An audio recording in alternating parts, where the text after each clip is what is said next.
solve P equals 2L plus 2W for W. Since we need to get W alone, it helps to circle the W so you know that is the thing that should not move.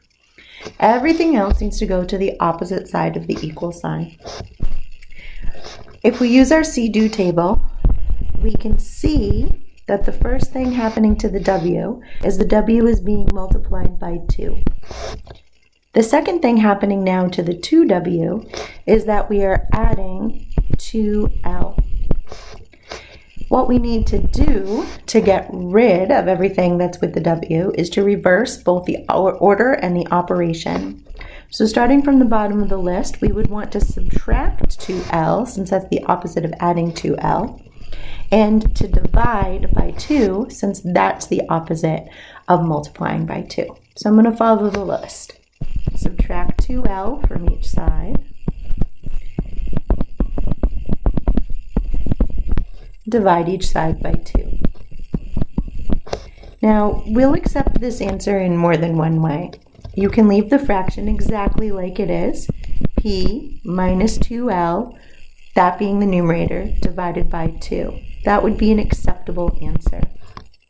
The other acceptable answer is to realize that this is essentially two fractions.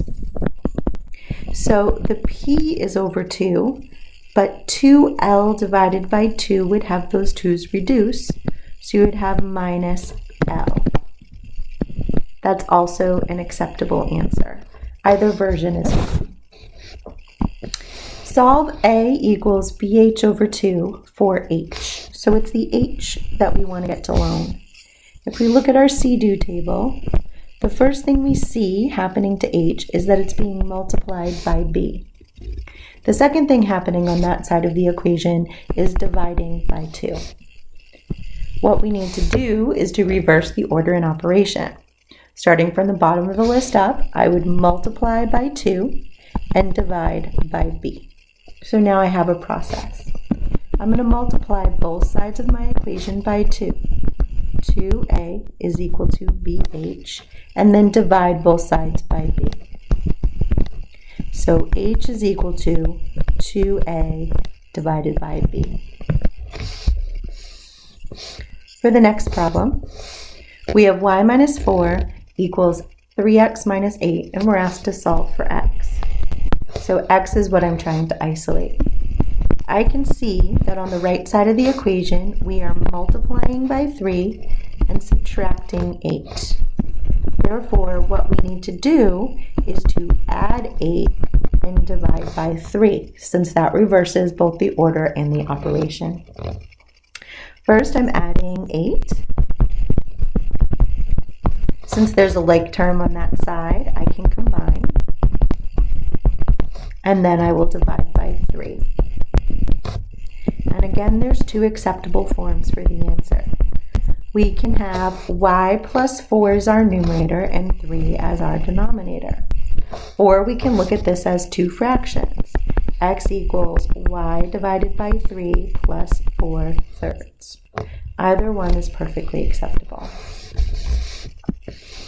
Solve. 12c equals 7a plus b, and we see colon a. Remember, that's telling us that a is what we're trying to isolate. So I can see that the a is being multiplied by 7, and then 8b is being added to that. So what we'll need to do is reverse the order and operation by subtracting 8b and dividing by 7. So as we subtract 8b from each side, we see that those are not like terms. So all we can do is write them down. And then dividing both sides by 7, we see that a is equal to 12c minus 8b in the numerator divided by 7. Again, whenever you have a fraction like this, you can leave it as a single fraction, or if you prefer, you can write it as two separate fractions. Either answer is okay. In the next problem, we're asked to solve y equals 4x plus 7 for x, and then to use that rewritten equation to find y, to find x when y is 2 and then when y is 3. So there's actually 3 sections to this problem. Let's start by solving for x.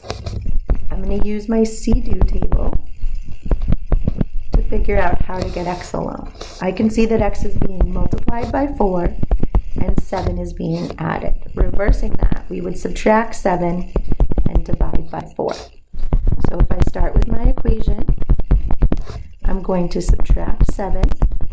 Since 7 is not a like term with the y, all I can do is write it down and then divide by 4.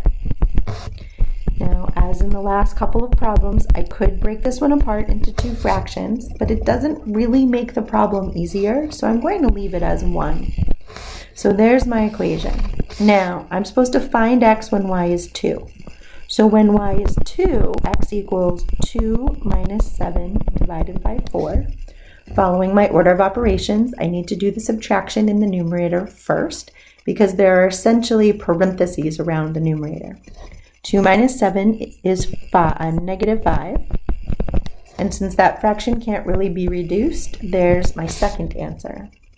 Then I'm supposed to find out what x equals when y is negative 3. So I have negative 3 minus 7 divided by 4. Again, I have to simplify my numerator first. Negative 3 minus 7 is negative 10. Negative 10 divided by 4. Now, although 10 is not divisible by 4, both 10 and 4 are divisible by 2. So this fraction can be reduced to negative 5/2. Next, we have a word problem. Pacific gray whales migrate annually from Alaska to Mexico and back. The whales travel a distance of about 5,000 miles each way at an average rate of 90 miles per day. About how many days does it take for the whales to migrate one way? Okay, since we're only looking at one way, that means we're going 5,000 miles. And we have an average rate of 90 miles per day.